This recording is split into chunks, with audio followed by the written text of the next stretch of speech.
there are certain things that ought to be in place in Ghana to be able to bring interest rates down on a sustainable basis. You need to make sure that everybody... Distinguished guests, ladies and gentlemen, good evening and welcome to the UPSA, from where tonight the leader of the New Patriotic Party and the party's presidential candidate for the 2024 elections, Dr. Mahmoud Bawumia, will soon be addressing the Republic of Ghana. For any person seeking to lead a nation, he or she must have a bold, clear vision to express. Dr. Mahmoud Bawumia, running on the ticket of the New Patriotic Party, has a set of bold solutions to put out to the Republic tonight. Nana Adodankwa Kuffour, among others, spoke about the free senior high school program. And for the year 2024,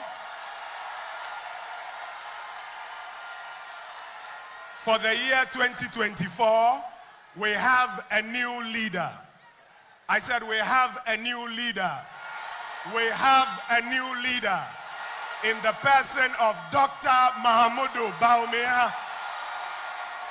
Opportunity to serve as Vice President. 11 days ago, the party also completed its election of parliamentary candidates for the 2024 elections. Let me use this opportunity to also appreciate the leadership and grassroots of our beloved party, the MPP, for the seamless organization of the parliamentary primaries following on the...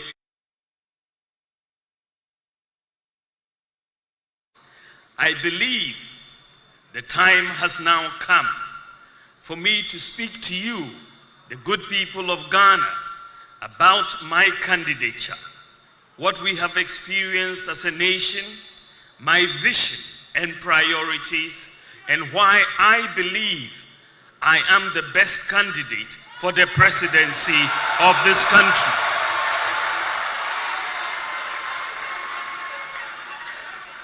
I recognize that submitting myself to your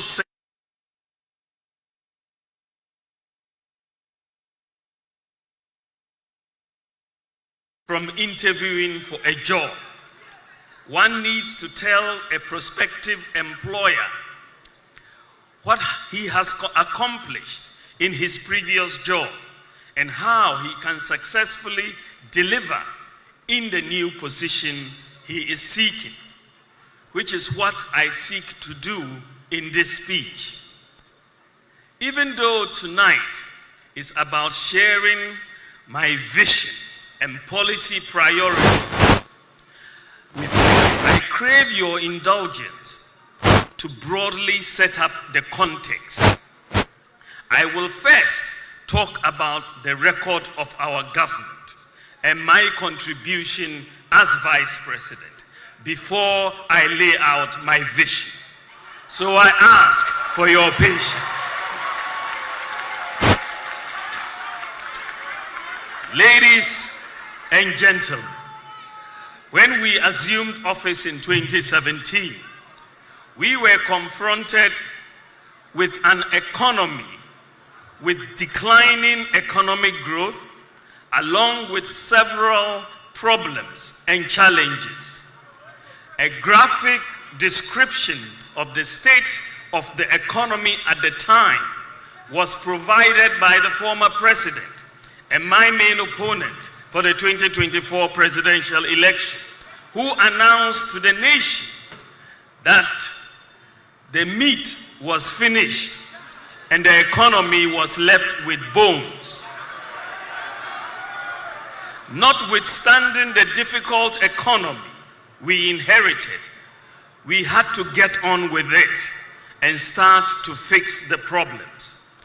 We started with a clear, decisive, and deliberate program to, among other things, stabilize the economy, fix doomsaw, fix the National Health Insurance Scheme, fix the roads, clear the arrears, make education free and accessible, significantly enhance social protection for the vulnerable in society, industrialize our economy, tackle youth unemployment, and empower farmers. Between 2017 and 2019, all the key economic indicators, such as economic growth, agricultural growth, industry growth, interest rates, the fiscal deficit, exchange rate depreciation, and the trade balance were all moving in the right direction. However, between 2020 and 2022, we experienced no access to international capital markets. Ladies and gross international reserves and jobs, the performance of all these key indicators is better under our government than that of the 2013 to 2016 period, when there was no global crisis. When there was no global crisis. Let me give you two examples for the sake of time. You look at agricultural growth and the stronger GDP growth performance in 2017 to 2022 period is underpinned by a strong agricultural GDP growth, which increased from an average of 2.9% between 2013 and 2016 to an average of 6% between 2017 and 2022. We have done double what we inherited, notwithstanding the crisis. In the face of the crisis, overall performance of the economy in areas such as GDP growth, agricultural growth, industrial growth, trade balance, gross international reserves, and job creation has demonstrated resilience.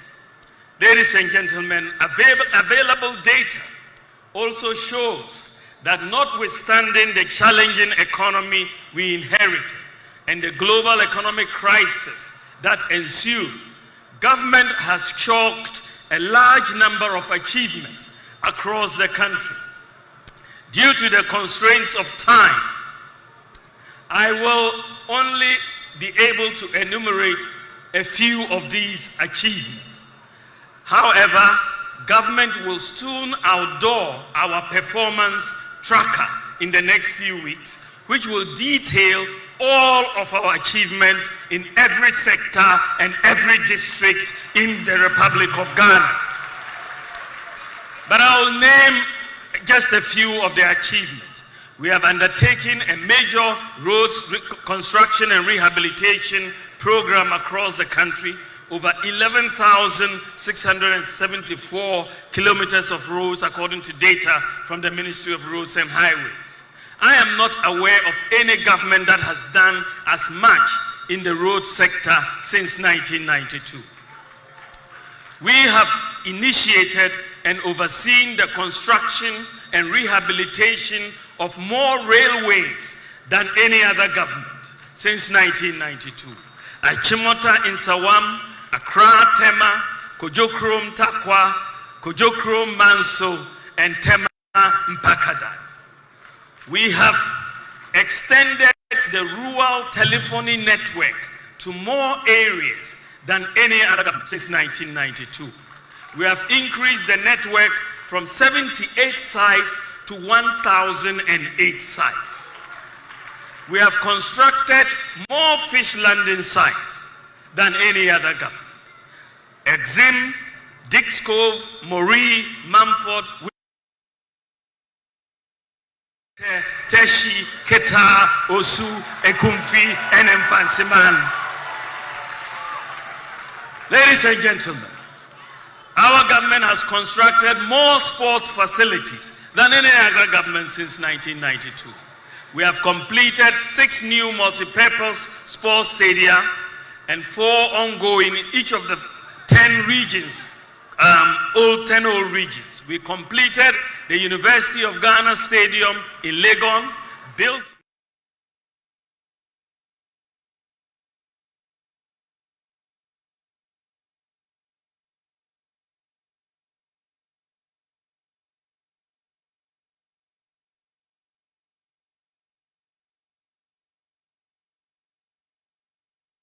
constructed more infrastructure and implemented more development policies in the Zongo communities than any other government since '92. The Zongo Development Fund has completed over 200 infrastructure projects in Zongo communities.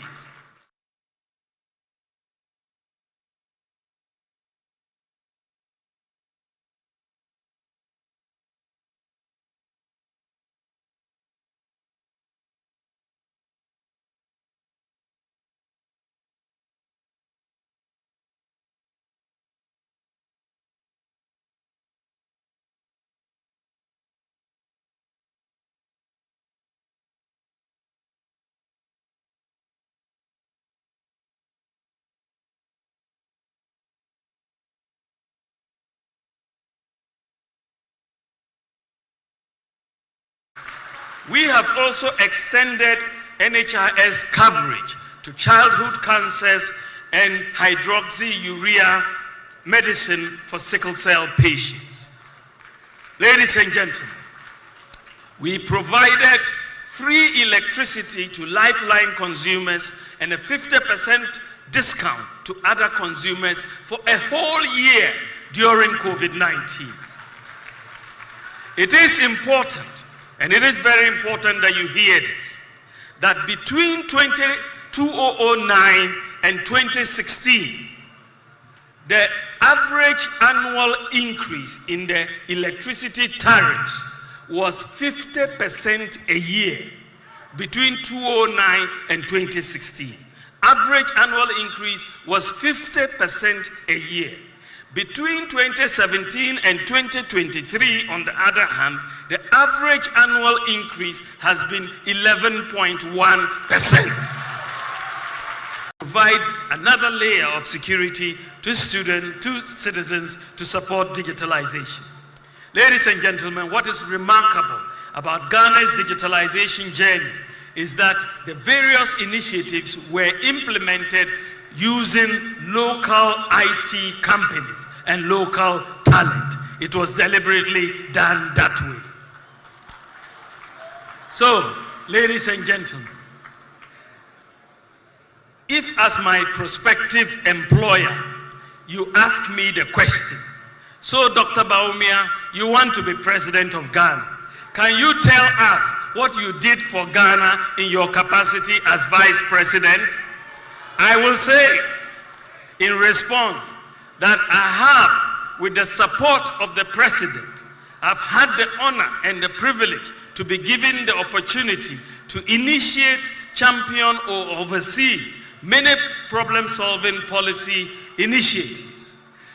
Many of these include many of the digitalization initiatives that I have just discussed, the no guarantor student loans with a Ghana card, one constituency, one ambulance, zipline drones, Agenda 111, the Sino-Hydro Barter Agreement, provision of hydroxyurea for sickle cell patients, Zongo Development Fund, the Bank of Ghana Gold Purchase Program, the Gold for Oil Policy, abolishing the filling of embarkation cards, Go Right Taxi Service, the system to tackle ghost names on the public payroll, and many more.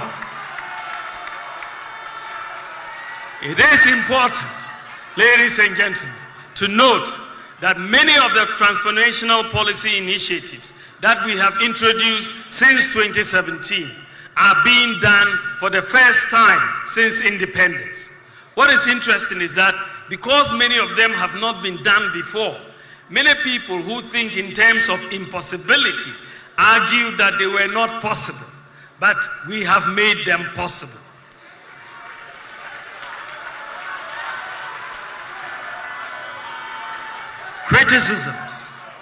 Criticisms and name calling eventually gave way to reality, as the nation is greatly benefiting from these initiatives.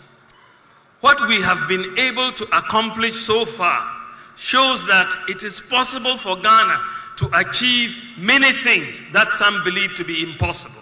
It is possible if we put our minds to it. We need to break the shackles of impossibility and embrace the mindset of possibility.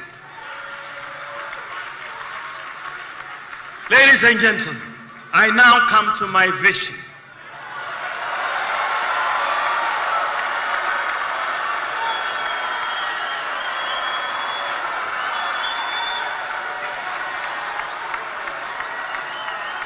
Ladies and gentlemen, as Vice President, I am like a driver's mate. But by the grace of God, if you make me the president, I will be in the driver's seat with constitutional.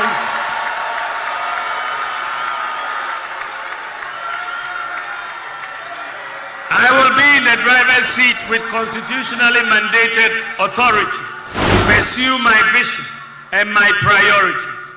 So what do I want to do in terms of vision and priorities and policies if you give me the opportunity by the grace of God to become President of the Republic of Ghana?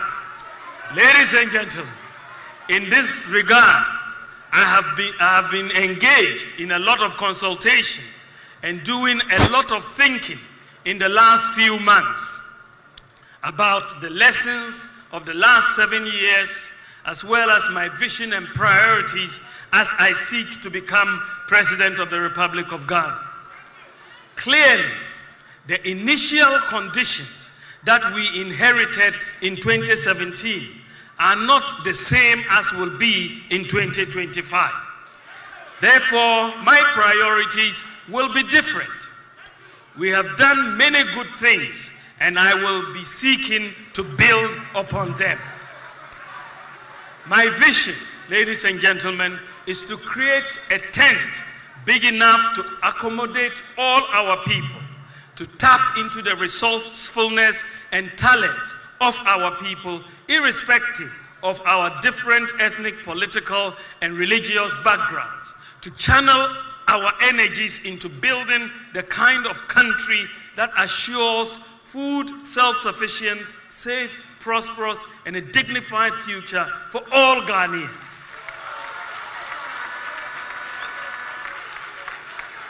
To create sustainable jobs with meaningful pay for all, and for Ghana to participate fully in the fourth industrial revolution using systems and data.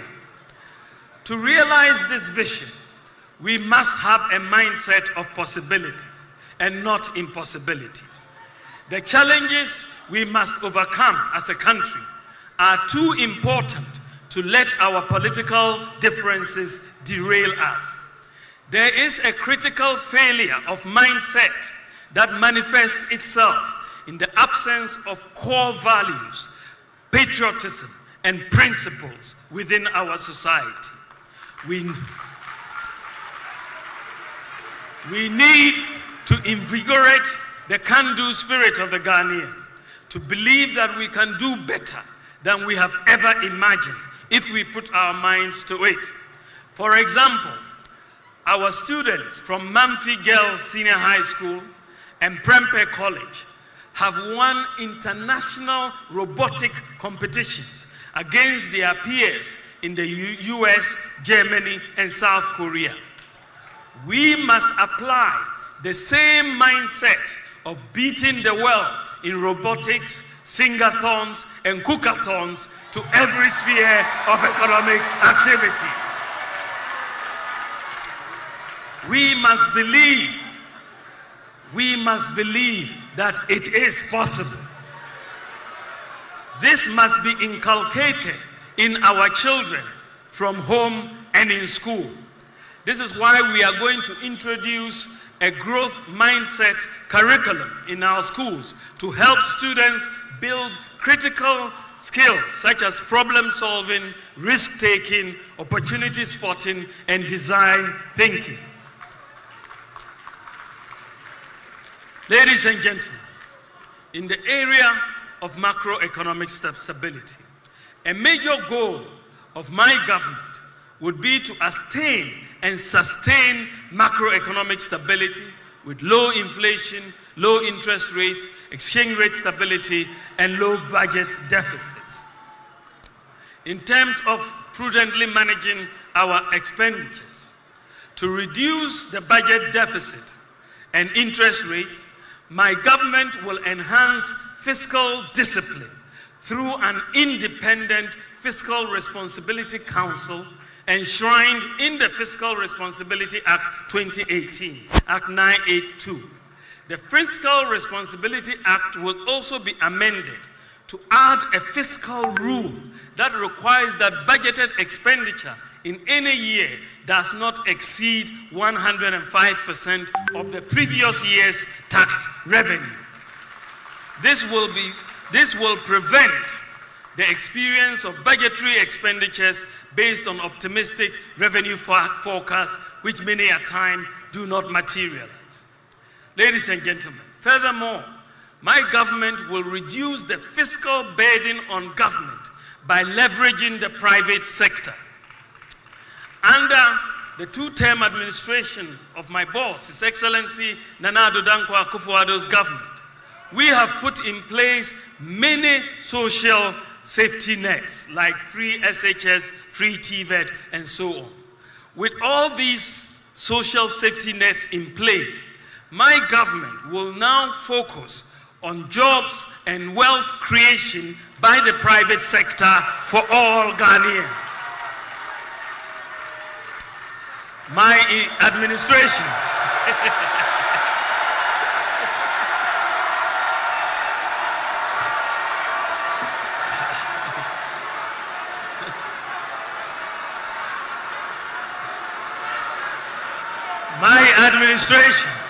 thank you, will incentivize the private sector to complement government in the provision of many infrastructure and other services to reduce government expenditure and improve maintenance.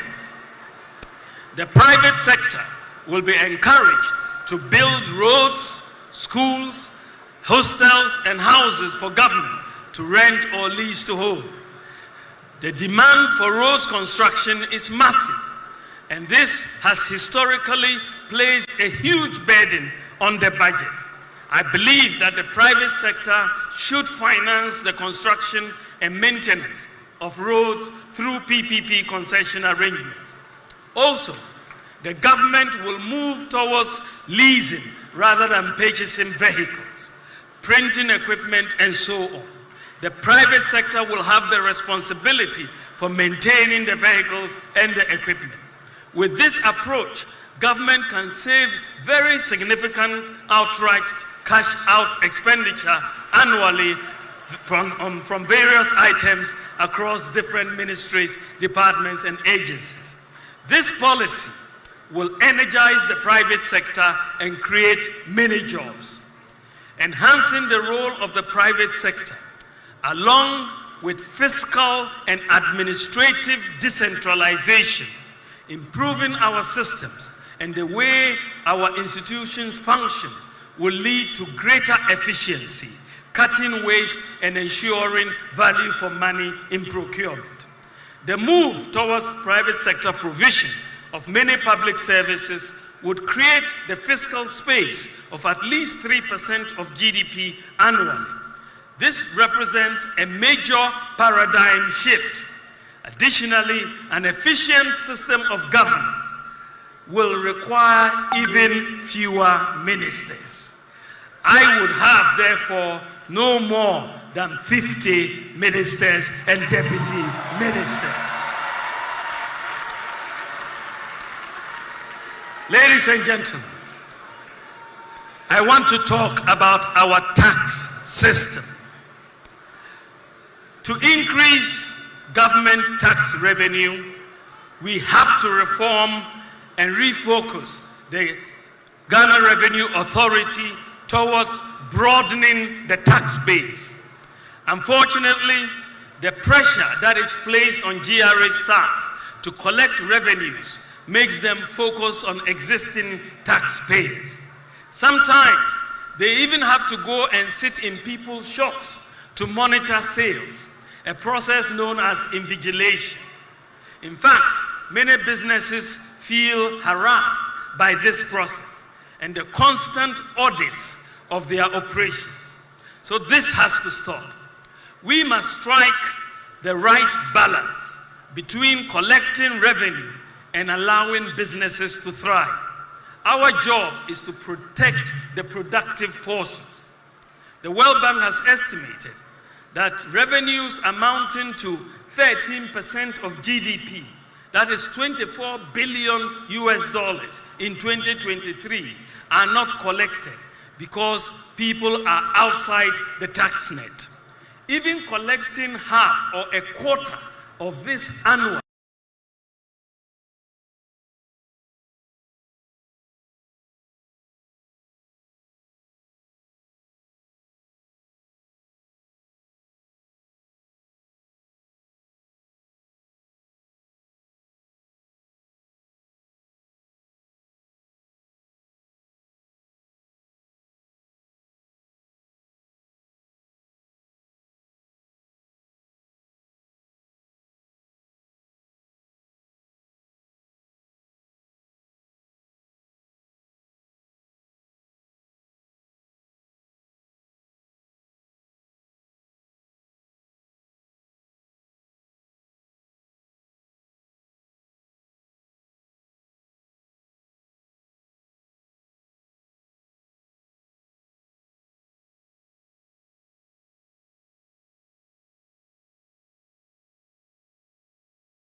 a flat tax of a percentage of income for individuals and SMEs, which constitute 98% of all businesses in Ghana, with appropriate exemption threshold to protect the poor. With a new flat tax regime, a tax return should be able to be completed in just a few minutes. We will also simplify our complicated corporate tax system and VAT regime. To start the new tax system on a clean slate, my government will provide a tax amnesty, that is a complete exemption from payment of taxes for a specified period and waiving the interest and penalties up to a certain year to individuals and businesses for failures to file taxes in previous years, so that everybody will start afresh.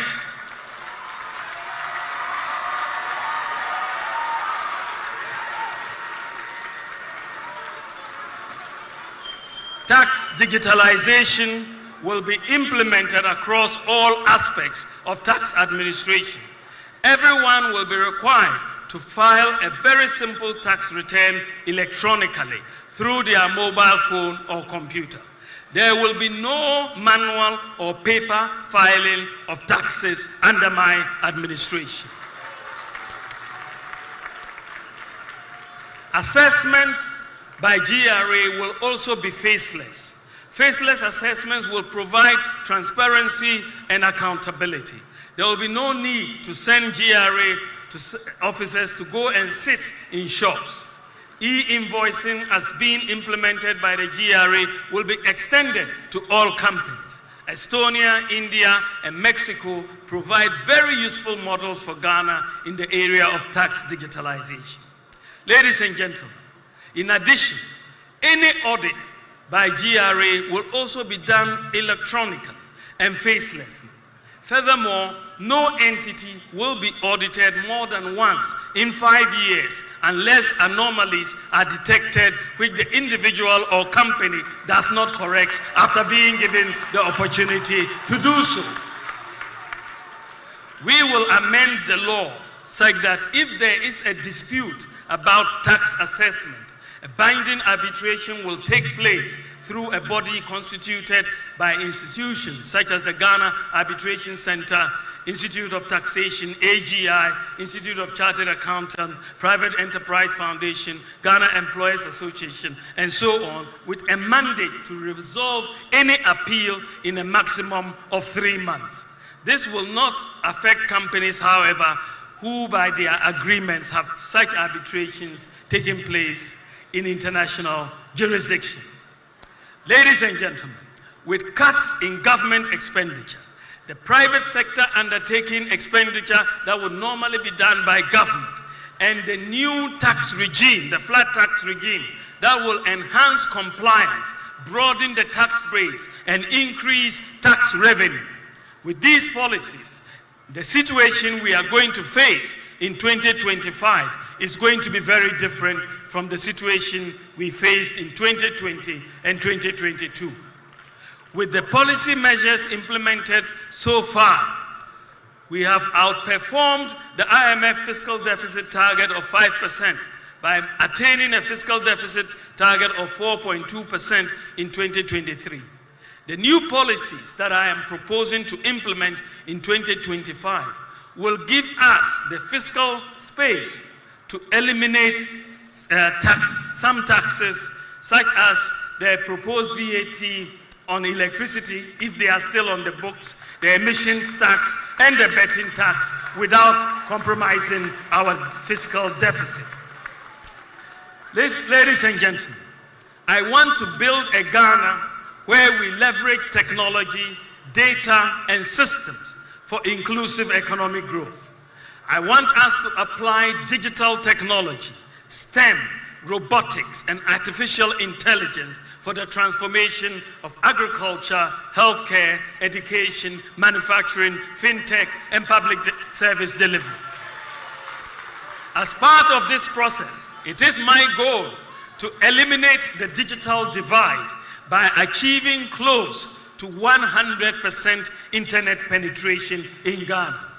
We have already made significant progress in this direction by increasing internet penetration from 34% in 2016 to 72% in 2023.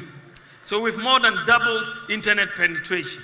The task in the next 4 years is to move from 72% to close to 100% internet penetration. It is possible. I want to see Ghana build the digital talent that we require for the fourth industrial revolution.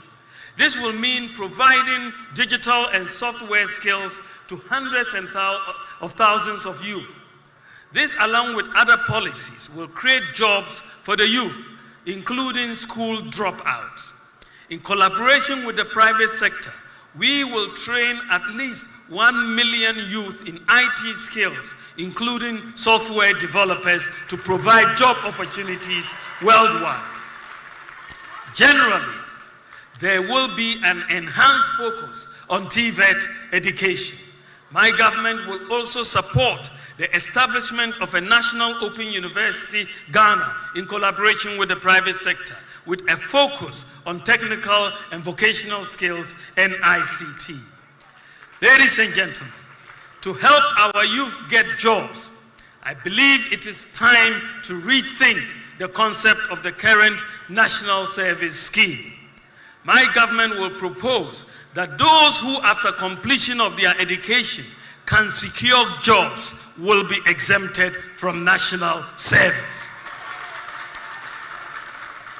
National service will no longer be mandatory, and students will have the option to decide whether to do national service or not. This will also encourage companies to go to the campuses to recruit annually. This time they don't go because of national service. Ladies and gentlemen, to prepare our children for the fourth industrial revolution workplace, I will enhance the repositioning of the education system towards STEM, robotics, artificial intelligence, and vocational skills to cope with the demands of the fourth industrial revolution and job creation. My government will make coding and robotics standard in senior high school. The foundation for this is being laid with the provision of laptops to senior high school students very soon. Teachers have already been given the requisite training.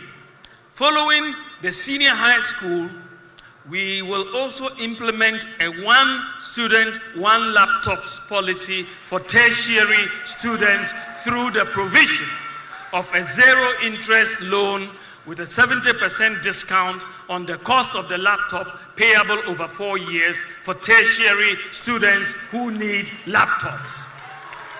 Furthermore, to become a digital hub in Africa, Ghana's telecom industry needs more investment. The cost of data for the ordinary Ghanaian has become too expensive. It goes against the very ethos of our digitalization journey.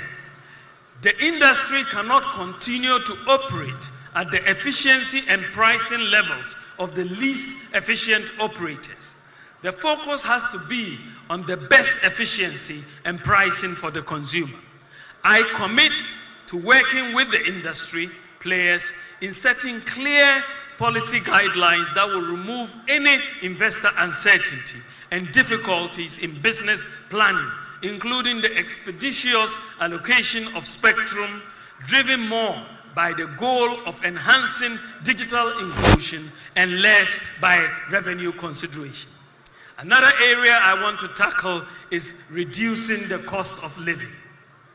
Ladies and gentlemen, a major priority of my government will be to reduce the cost of living.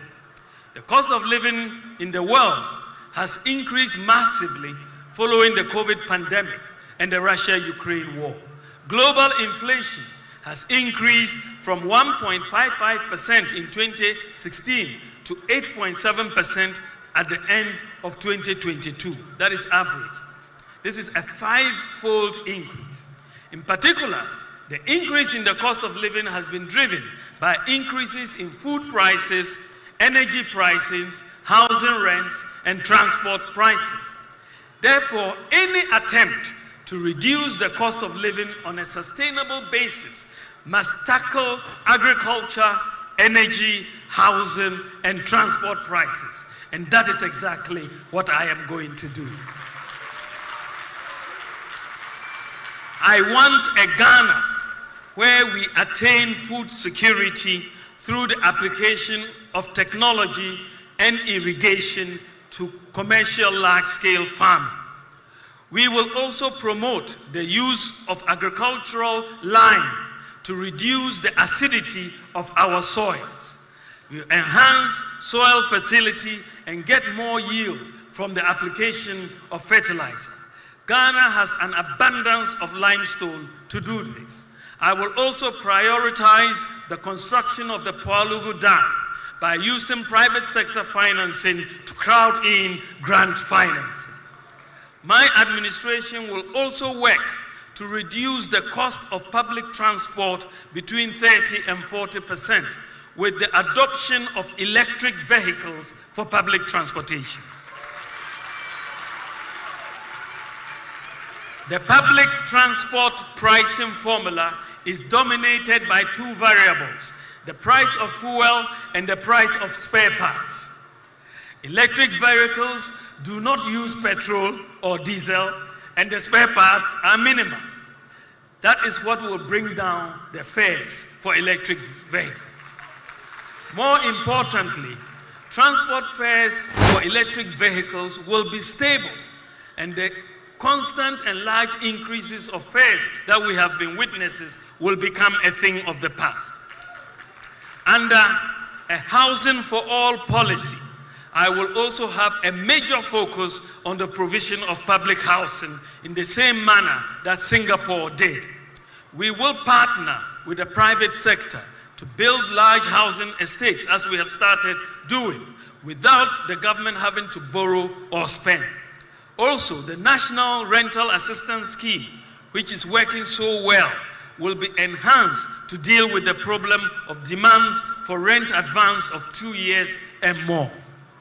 Ladies and gentlemen, as part of the effort to reduce the cost of living, my government will implement policies to have energy self-sufficiency at reduced cost through solar and other renewables with the application of market efficiency to the energy market. We will diversify the generation mix by introducing 2,000 megawatts of solar power and additional wind power through independent power producers to reduce our dependence on oil and gas by the end of my first term in office.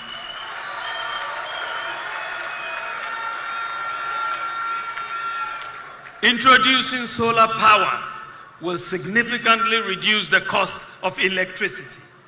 The fact that the current residential, commercial, and industrial consumers' power is still neither reliable nor competitive is the testament that the regulatory and administrative measures so far implemented have not fully achieved the objectives we have set for ourselves in dealing with the legacy issues we inherited.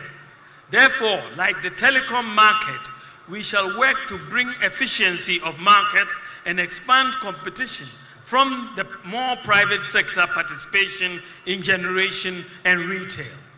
With reliable and cost-competitive power, we will attract more manufacturing capacity into the country, create jobs, improve services, export more products, and support our AFCFTA strategy to improve the participation of Ghanaian industries in intra-African exports and trade. Ladies and gentlemen, to assist in the transition to green energy, my government will abolish import duty on solar panels so that we can bring in more. I now turn to our natural resources. Ladies and gentlemen, as president, I will usher into Ghana a golden age for the maximization of the benefits from our natural resources like gold, lithium, bauxite, and so on. The key to doing this is value addition and Ghanaian ownership.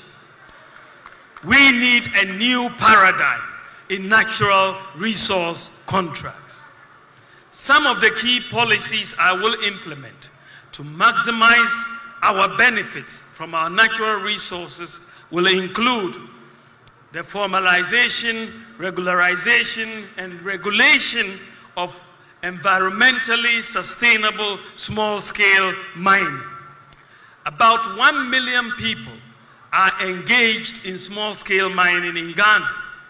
Our goal would be to help grow small-scale mining companies into large-scale companies with capacity building and assisting them to access finance for acquiring equipment. We intend to create many millionaires in the small-scale mining industries. My government will support the Minerals Commission and key stakeholders to formalize the artisanal and small-scale gold mining sector with the objective of ensuring that activities of the entire value chain are sustainably and responsibly done so that most of the gold produced by this sector can be sold to the Bank of Ghana and be eligible to be part of Ghana's gold reserves at the central bank. In line with this, we will license all miners doing responsible mining. District mining committees, including the chiefs, will provide initial temporary licenses to the miners. As long as miners mine within the limits of their licenses, That is, no mining in river bodies and so on. As long as they mine within the limits of their licenses, there will no longer be any seizure or burning of excavators. I will fully decentralize the Minerals Commission as well as the Environmental Protection Agency and ensure that they are all present in mining districts. Every Ghanaian small-scale mining operator will register under the Ghana Small-Scale Miners Association with their Ghana card. We will, in collaboration with the large mining companies, convert abandoned shafts into community mining schemes, and we will open more and new community mining schemes. District mining committees would be responsible for reclamation and replanting, and we will institute a pension scheme for small-scale miners like we have done for cocoa farmers. We will introduce vocational and skills training on sustainable mining for small-scale miners in the curriculum of TVET institutions and provide equipment to government authorities in the mining communities to undertake reclamation of land. Ladies and gentlemen, we will also set up a state-of-the-art common user gold processing units in mining districts in collaboration with the private sector. My government will also conduct an audit of all concessions with various licenses and new applications. This will allow government to know licenses that have expired and non-compliance with licensing conditions. To encourage exploration, I will abolish the VAT on exploration services, like I say, to encourage more exploration. We will establish, in collaboration with the private sector, a minerals development bank. Just as we have a Greek development bank for agriculture, we will have a minerals development bank for the miners. To support the industry, we will establish through the private sector the London Bullion Market Association certified gold refinery in Ghana within 4 years. And all responsibly mined small-scale gold produced will be sold to the central bank, the PMMC, or the Minerals and Income Investment Fund, MIF, and will be required. All the small-scale gold mined in Ghana, there will be a requirement that they are refined before they leave Ghana. We'll have to refine them before. Ladies and gentlemen, the increase in Ghana's gold reserves to support the city.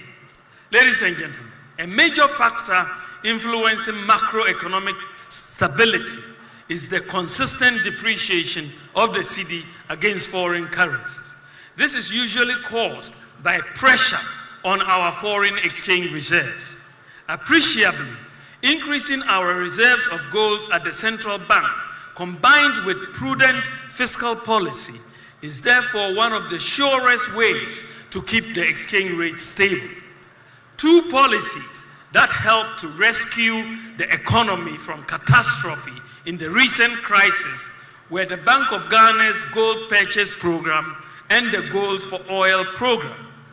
The Domestic Gold Purchase Program of the Bank of Ghana is a program where the central bank boosts its foreign exchange reserves by buying locally produced gold with cedis.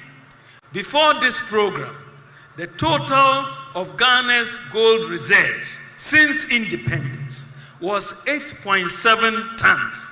That's the total we held since independence. This compares to 3,352 tons for Germany, 2,814 tons for the IMF, 2,451 tons for Italy, and 8,133 tons for the United States. It did not make sense to me that Ghana, the largest gold producer in Africa, will have some of the slowest holdings of gold reserves in the world. So I proposed to the Bank of Ghana to start a gold purchase program. The Gold for Oil program, on the other hand, allows the payment for oil imports with gold. So importers provide cedis which the Bank of Ghana uses to buy gold and pays the suppliers of the oil. This reduces the pressure on Ghana's foreign exchange reserves and stabilizes the rate. Ladies and gentlemen, it will interest you to know that since this program started, the Bank of Ghana has purchased 26 tons of gold at $1.73 billion. The government of Ghana's Gold for Oil program, which also started in late December 2022, has purchased 16 tons of gold at $1.06 billion that has been available for the import of petroleum products. Together, the gold for reserves and the gold for oil programs have unlocked $2.79 billion to meet external payments of the country in just over a year. These two policies have allowed us to build foreign exchange reserves and pay for critical imports like fuel, stabilize the exchange rate. It is important to note that the $2.7 billion that we have unlocked is almost equivalent to the $3 billion loan that we have obtained from the IMF, which is going to be disbursed over 3 years. What is clear to me is that if we had started implementing these policies, say 20 years ago, Ghana would be in a very different situation today. But it is never too late, and we have started, and we will continue. Ladies and gentlemen, given the large amount of gold reserves Ghana has, this is just the tip of the iceberg.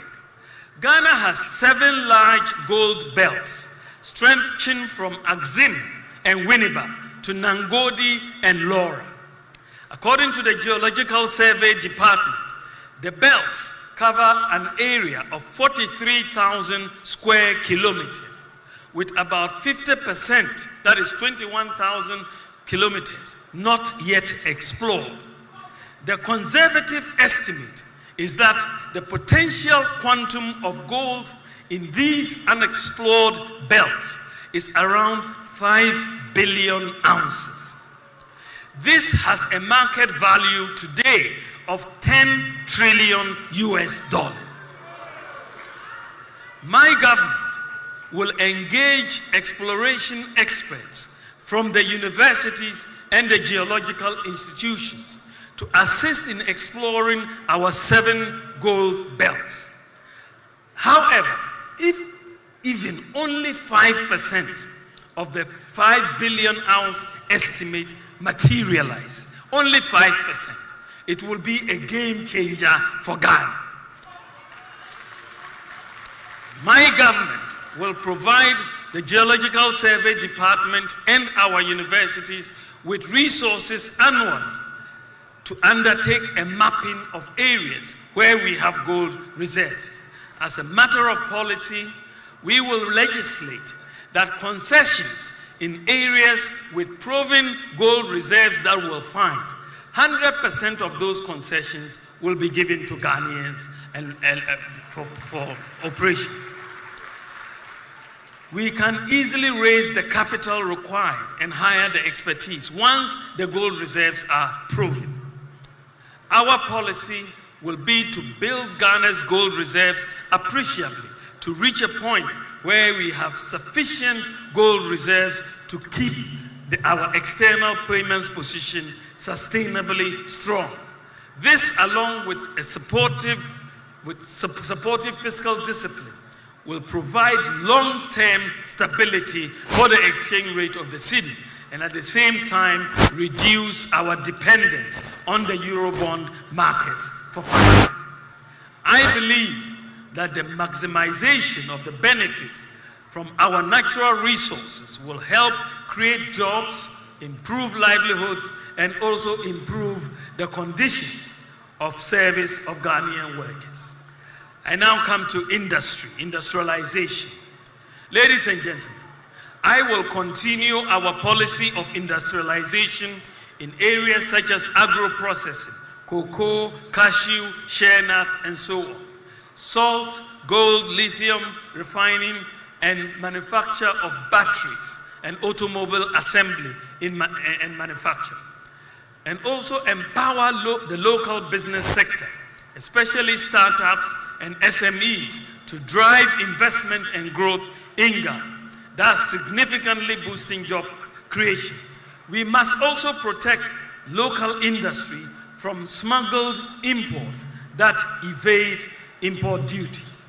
Ladies and gentlemen, special economic zones will be created. These are the free zones in collaboration with the private sector at Ghana's major border towns, such as Aflao, Paga, Elubo, Sankase, and Tatale, to enhance economic activity, increase exports, and reduce smuggling and create jobs. Tema Port will be fully automated and benchmarked to be as efficient as some of the best ports in the world, like Hong Kong, Singapore, and Dubai.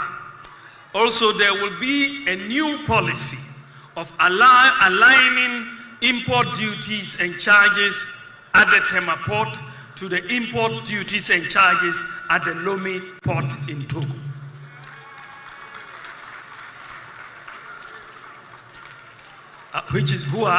Togo Lomé is our main competitor. This will reduce smuggling and tax avoidance. Also, for spare parts importers, duties will be at a flat rate per container, 20 foot or 40 foot, and that is what we are going to do. Ladies and gentlemen, let us now move to dealing with corruption. I entered politics to serve the nation. My passion is solving problems. My passion is helping the poor, the vulnerable, and the disadvantaged in society. Accumulation of wealth is not and has never been a passion or an ambition. This is why throughout my public life, I have pursued policies, especially through digitalization, to check corruption in places like the ports, the DVLA, the NHIS, the Passport Office, and the Controller and Accountant General Department. So I have a solid track record in fighting corruption, and I have earned a reputation for doing so. Ladies and gentlemen, one of the most potent weapons against corruption is transparency. Many corrupt activities are cash-based.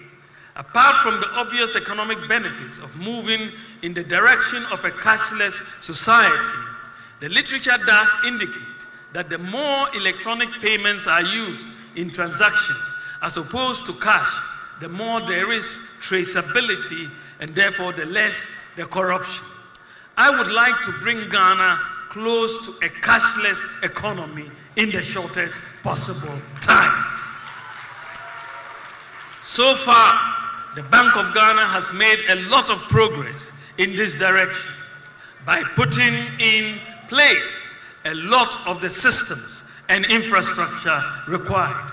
These include mobile money interoperability, merchant interoperability, the universal QR code system, GH-Link, debit cards, eSwitch, and Ghana Pay. We have put in place the necessary infrastructure for Ghana to go cashless. Recently, the Bank of Ghana has completed a pilot of a digital version of the Ghana cedi in Seshwi UPSA. This is known as the Central Bank Digital Currency, or the e-cedi. The e-cedi is designed to work online and offline and will be launched by the Bank of Ghana in due course. In my humble opinion, the e-cedi with appropriate privacy protections will be the ultimate weapon in our fight against corruption, because it will provide transparency, reduce the risk of fraud, robbery, tax avoidance, and money laundering, since it will be easy to track the movement of money and identify suspicious activity. The e-cedi will quicken the pace of Ghana's move towards a cashless or near cashless society. Ladies and gentlemen, To move towards a cashless economy, however, we have to encourage the population to use electronic channels of payment. To accomplish this, under my administration, there will be no taxes on digital payments. The e-levy will therefore be abolished.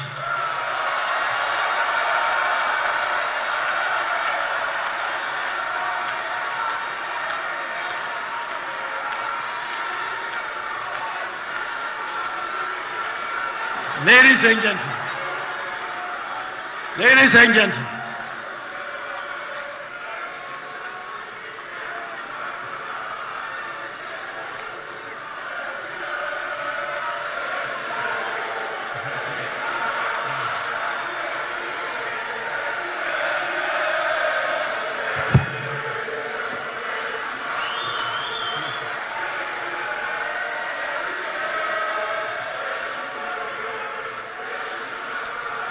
thank you.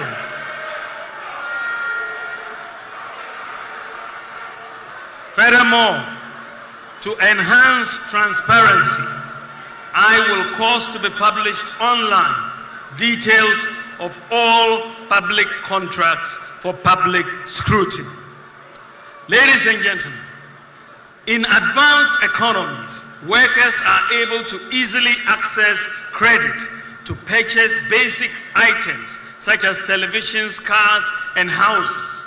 They are able to do so because the credit system works and it is supported by individualized credit scoring by credit rating agencies. In Ghana, a credit system is yet to develop, and therefore life is harder for workers. It is my goal to make it easier and cheaper to access credit by leveraging on our data and systems, such as the Ghana Card, Ghana Post GPS, mobile money interoperability, DVLA, GRA, the bank accounts, and all those to build an efficient credit system and a mortgage market in Ghana underpinned by individualized credit scoring and the digitalization of land titling and transfer. We look forward to starting individualized credit scoring in Ghana this year and will make it easier for Ghanaians to access credit at lower interest rates. Ladies and gentlemen, I believe that when it comes to a national development plan, I believe we can find broad contours of a national development plan for which we can find consensus in areas such as education, health, industrialization, environment, and so on. I will support a consensus national development plan. Specifically, I will propose to amend Article 87 of the 1992 Constitution, as well as the NDPC Act, Act 479, to mandate political party manifestos and consequently economic and social policies of governments, as well as budgets, to be aligned to the agreed upon broad contours in specific sectors. Ladies and gentlemen, the current constitution was designed mainly for political stability, and it has achieved that. We need to amend it with the help of Parliament to align it more for national development.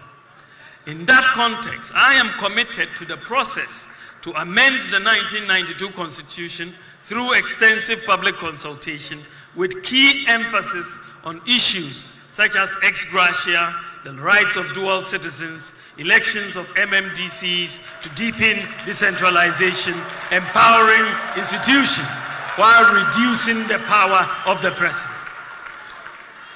Ladies and gentlemen, I want a Ghana where we place an emphasis on values and doing the right things, with the human factor playing its appropriate role in curbing corruption, bribery, crime, dishonesty, and so on. A culture of governance founded on ethical values, transparency, professionalism, and meritocracy to create a modern government machinery that exhibits more intensity and determination to impose order, discipline, and enforce compliance of the rules and regulations that are in place. In this regard, we will have a strong partnership between government and faith-based organizations. The contribution of faith-based organizations, for example, the Catholic Bishops' Conference, the Christian Council, Pentecostal Council, and the Muslim Council, in areas such as education, health, infrastructure, youth development, and so on, is very significant and complements government's efforts. And so we are going to have them benefit from many of the incentives that we offer to some of our external development partners. Ladies and gentlemen, I will also have a major focus on policies, tax, and other incentives to increase private and public investment in tourism, the creative arts, and sports. More jobs creation.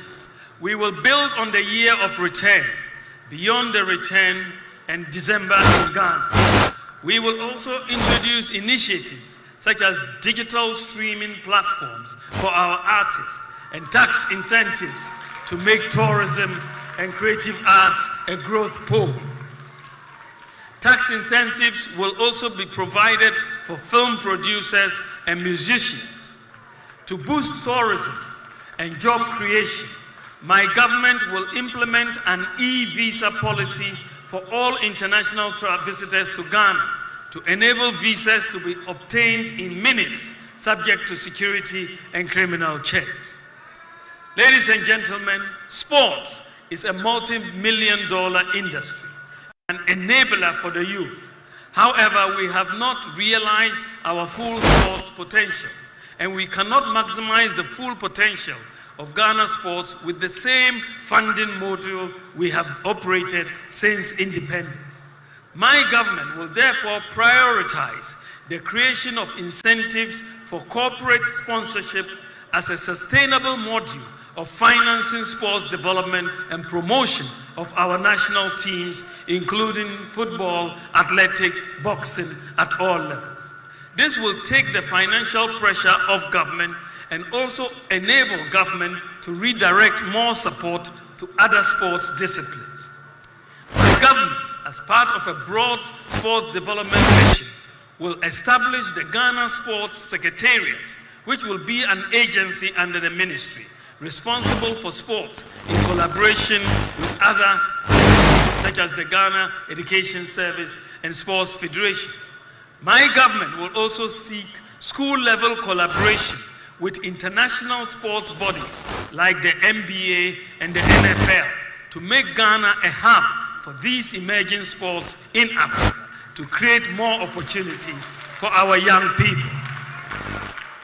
Ladies and gentlemen, we have already tried this with the NFL, the governing body for American football, which agreed to host in Ghana in 2022 the first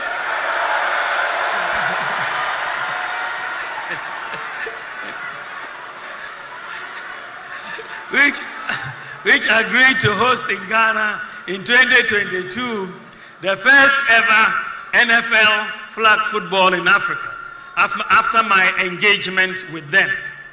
This paved the way for 10 young Ghanaians to be selected to the United States to represent Africa in the global NFL tournament last year. Another set of young Ghanaians who were picked after the second NFL Africa football was also held in Ghana last year are currently in the United States to represent Africa.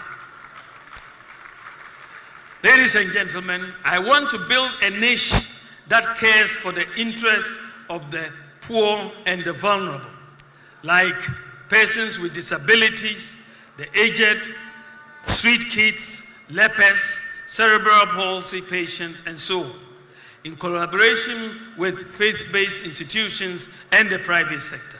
My government will also focus on special needs. To start with, we will recruit 1,000 special needs teachers, teachers on how to work with special needs students. We will also more language therapists and occupational therapy. Ladies and gentlemen, we have secured visa-free travel to a growing list of countries for the benefit of our citizens and businesses. However, the acquisition of passports by Ghanaians at home and abroad has continued to be difficult for many, even though it has significantly improved. So far, Ghana has about 4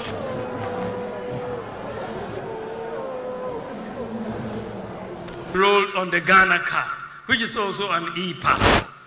To make it easy for Ghanaians to obtain passports, under my government, any Ghana card holder will only have to pay a fee for a passport. You won't have to apply for a passport when you hold a Ghana card.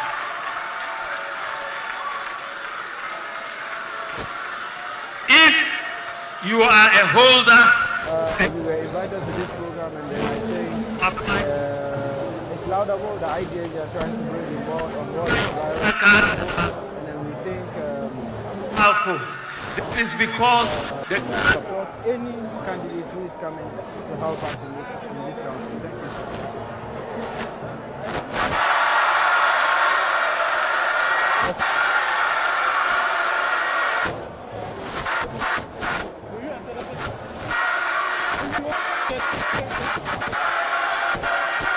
If you want, I can.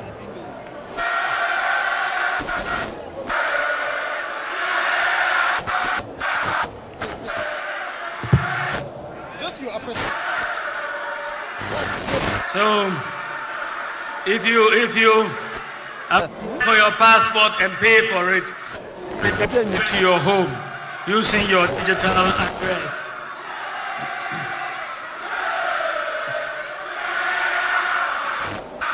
Thank you.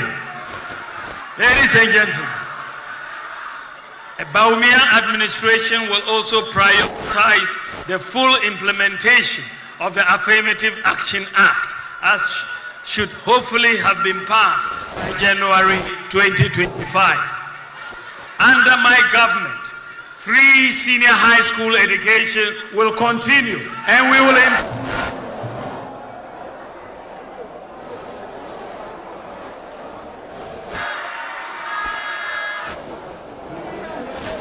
Give me your name and why you keep coming. structure well. Okay, my name is Abdul Rahim, and For medical, to look at the speech of the Vice President of the Republic of Ghana, and we are hoping most of the speak on these are just visible, and it's something that is going to ideas, come to power. not covered every sector. This is It's possible that whatever they say as politicians is something that should come to pass. Mostly we coming. situations, and but then sometimes we do not get some of the things when power is given to them. But we are hoping that most of the things that are said are positive and they are good things, and we are hoping that in terms the Lord is given to him, he is able to deliver as he has said. Thank you.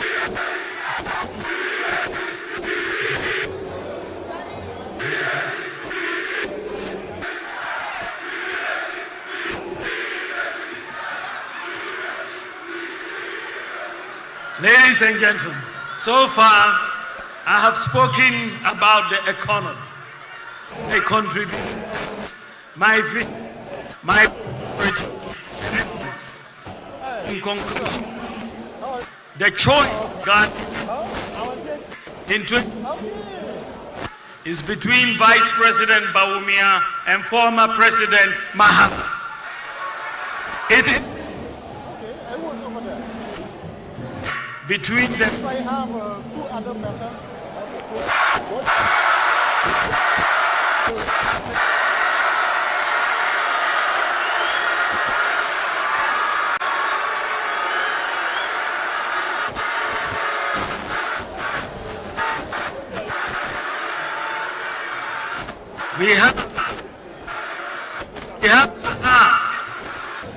We have to ask our a number of questions making.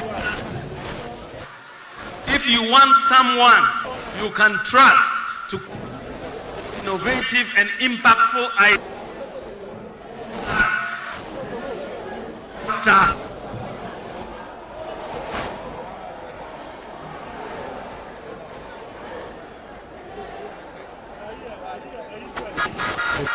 Ok, c'est bon, non? Test micro, micro test. that to fight corrupt, then your choice is doctor.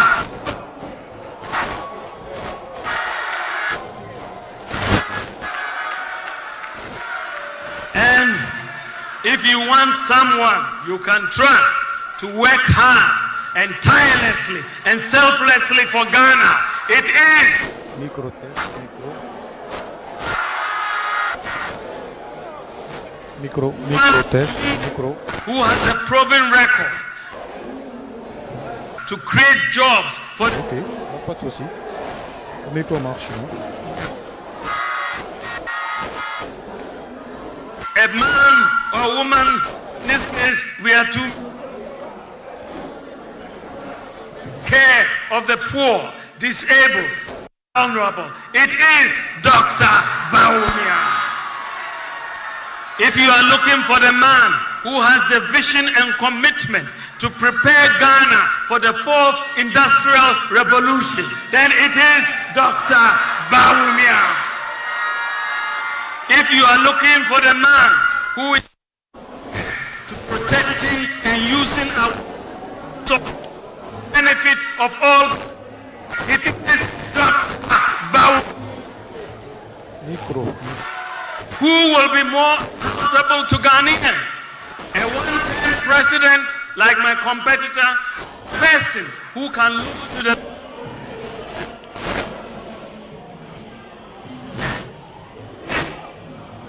Bawumia. Who can you trust to protect and improve free senior high school?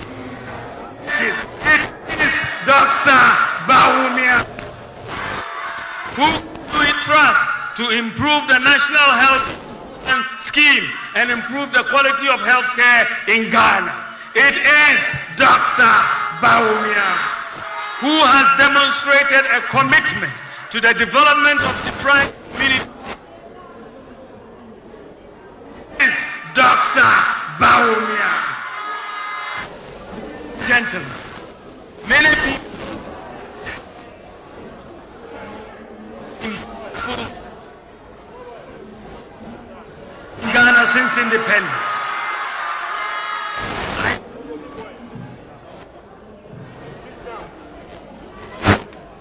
President Nana Addo Dankwa of a vice president who would perhaps make a mark. I would let you be the judge of that. That I have never been president of this country before.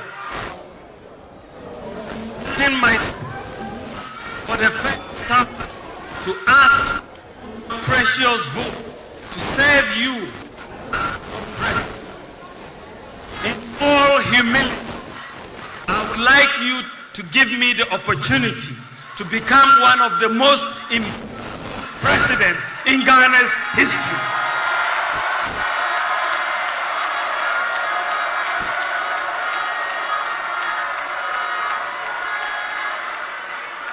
I have outlined many that should put us on the right path and transform our economy. I know that many of us might be tempted to say that we have heard many bright and even brave ideas before, and that will be true. Many will say the problem we have lack of ideas, but implementation. Many will say the problem is, gentlemen, I offer only what has guided me throughout my life. Hard work, personal integrity, accountability, and selfless leadership. I am determined to make a difference.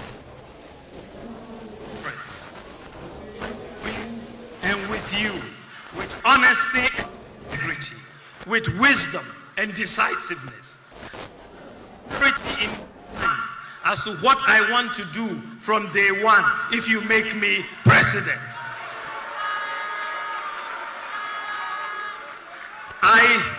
I will not ask for a honeymoon to cool off and think about what to do.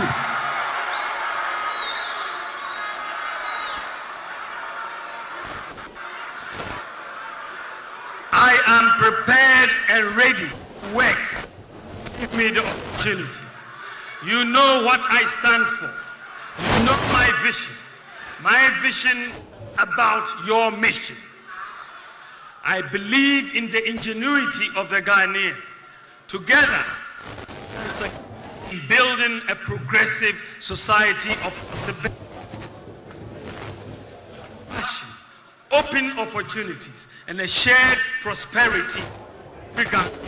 Born or poor, from the north, from the south, born Christian or Muslim, a boy or a girl, with support, God's guidance, we can win together. It is possible. Thank you for it. God bless you and God bless our homeland, Ghana. A big round of applause for His Excellency and the leader of the New Patriotic Party, Mrs. Bawumia. Please join your husband on stage as we acknowledge the responses from the audience. Ladies and gentlemen, a big round of applause for Dr. Mahmoud Bawumia. Sometimes you come from. Last year was a problem. This year, wave your flags, wave your flags, wave your flags, wave your flags. It is. It is. It is.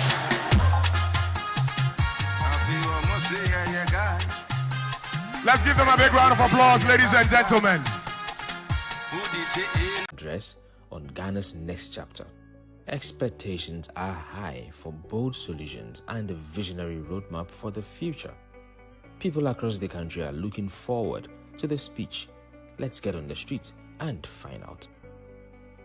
My expectation as a student is that we need more jobs in the country, because as students there are a lot of unemployment in the country, and also there's a lot of brain drains in the country whereby students are traveling to seek greener pastures elsewhere, and doesn't really help boost or improve the economy of Ghana. Ahead of Dr. Bawumia's speech on Wednesday, I'm expecting to see bold solutions. It's been 32 years of Ghana's fourth democracy, and we have not really seen any bold solutions. Me expect say tax no ebe ba fom na yesu ye ko jasu a na yesu ye nyama tonu na eba maye na aditonu yesu ya anya kakra ewo su oma life no enye comfortable maye e maye nkrofo ene ye ejuma kitinkiti no otumi ekosro esumaye yesu je mi person kamete free Dr. Bawumia na no say adwuma a one na na do adwuma pa o maye no obeto aso nti say free education law require any no nsu no omtwetwe po any light eno na minya ne mmom de nya mi pa o makoma mu ne say